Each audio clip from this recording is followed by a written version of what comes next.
The Assam Rifle has busted terror hideouts in Manipur in two successful operations in Chandel District. This search operation between the village of Thingphai and its Laijang led to the discovery of concealed hideouts. Additionally, the security forces have also recovered a massive arms cache. Among the seized weapons are a US-made M16 rifle and a Type 81 Chinese assault rifle. The weapons recovered also include two highly powered assault rifles, improvised explosive devices, locally made Latut guns, as well as Pompey bombs and Latut bombs. The seizure comes in the wake of the centre's efforts to build a fence along the Myanmar border to curb weapon smuggling and terror. However, it is clear that a sophisticated proxy warfare is on.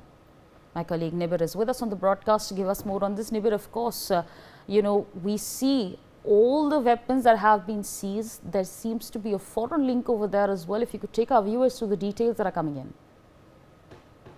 Well, the seizure of arms and ammunition continues in Manipur.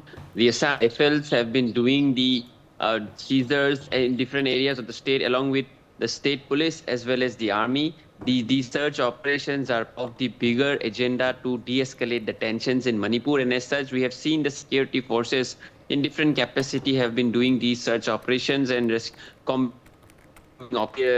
militants and armed miscreants have also been arrested. And now in this seizure in Chandel District, we have seen sophisticated weapons and warlike stores being recovered. This is a part aimed to bring about normalcy in Manipur, which has seen violence for more than 18 months now. And as such, these recoveries are in a sense that this will de-escalate the tensions that are simmering in the state with the uses of arms and ammunition. If those arms and ammunition are removed and the miscreants are not able to access them, the security of situation in Manipur can improve. And as such, we've seen in the last week or so, the intensity to which these security operations have been done have been intensified, and especially in those remote areas which are particularly vulnerable to these attacks, these have been targeted, and as such, the security forces are now working 24/7 to remove the arms and ammunition that has been used in this conflict. Back to you.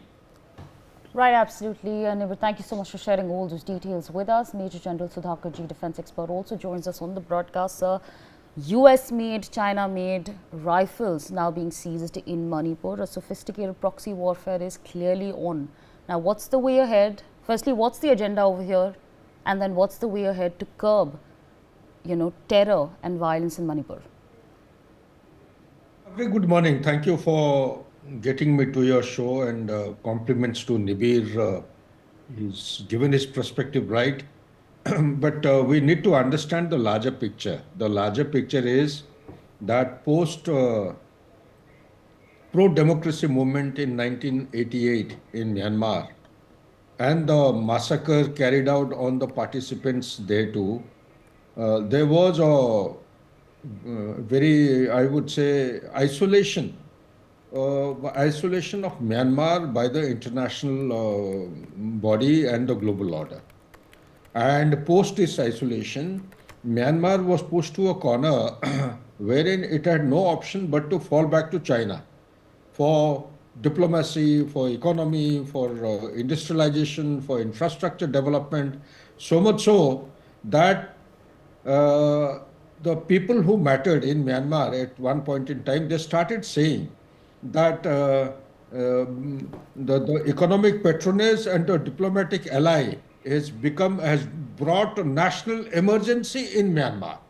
This was around 2006, and if we take our mind back, there was an agreement signed between Myanmar and China. This is about the Midson Dam, the 15th largest dam in the world.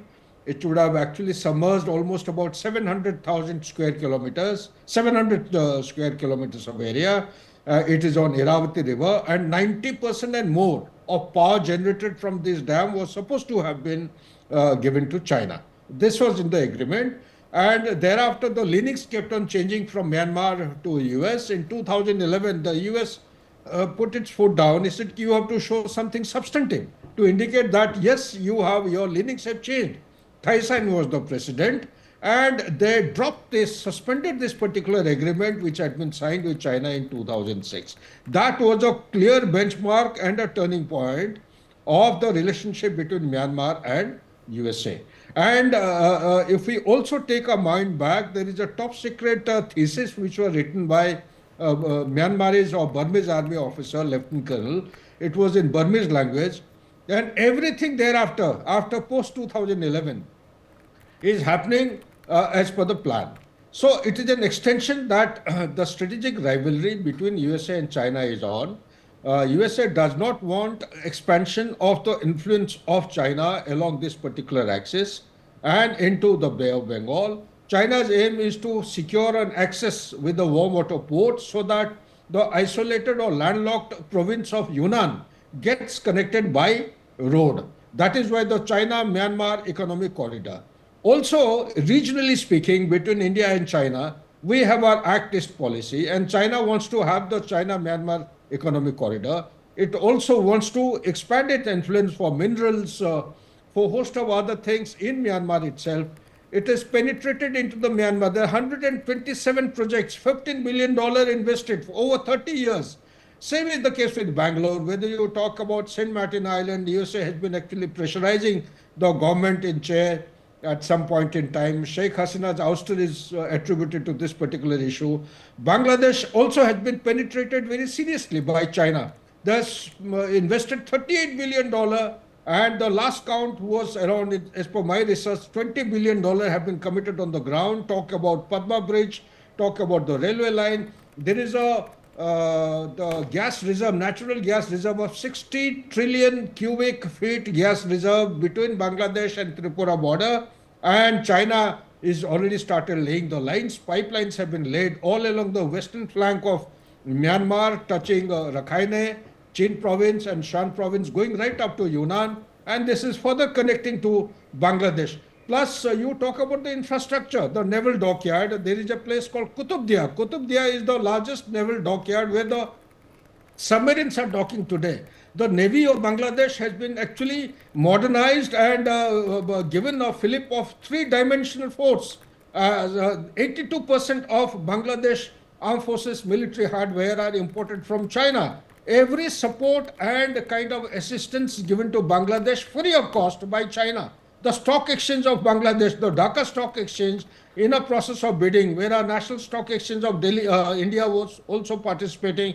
It was outbidded by the consortium banks in 2018. They have taken it over. So similarly, there are very huge penetration and lots of things are happening, except for one thing, the Sonadia project, which was supposed to have gone to China as per an agreement. It was suspended on the grounds of environmental hazard. And now Matarbadi project is a big port which is coming up in the proximity of Chittagong, and this is being undertaken by Japanese consortium.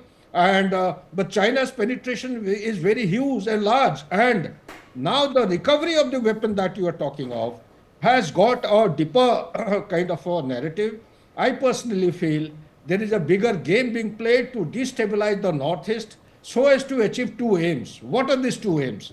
Today, if I say any superpower or ruling power is not prepared, it has been there since time immemorial. It's called Thucydide trap.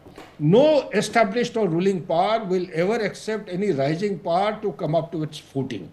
So if that be the kind of Thucydide, it's been adequately researched. Professor Allison of Howard University has written a lot of papers, given lectures, and in past 500 years, almost about 16, 17 such cases have come to light. 12 have led to conflicts, if not direct confrontation, confrontation with the neighborhood, or if not neighborhood, then the internal civil war have actually come to take place. So therefore, Manipur is an example of denying our Act East policy, number one. Number two, to destabilize the Northeast so as to pose a challenge to the peaceful growth of India or the rising India. And India, when we talk of India, there are two issues which are actually getting thrown up. One is the strategic autonomy, which is not liked by any ruling or established power, that is the superpower USA. And the second thing is India has been actually making noise and going in for multipolarity in the world, not unipolarity, contrary to the belief and conviction of the superpower that it is the only power in the world, which is not true. China is saying bipolarity. So likewise, there is a conflict of interest in this particular sector, and importantly, Article 370 and 35 alpha. 35 alpha under 370 having been abrogated on 5th of August 2019.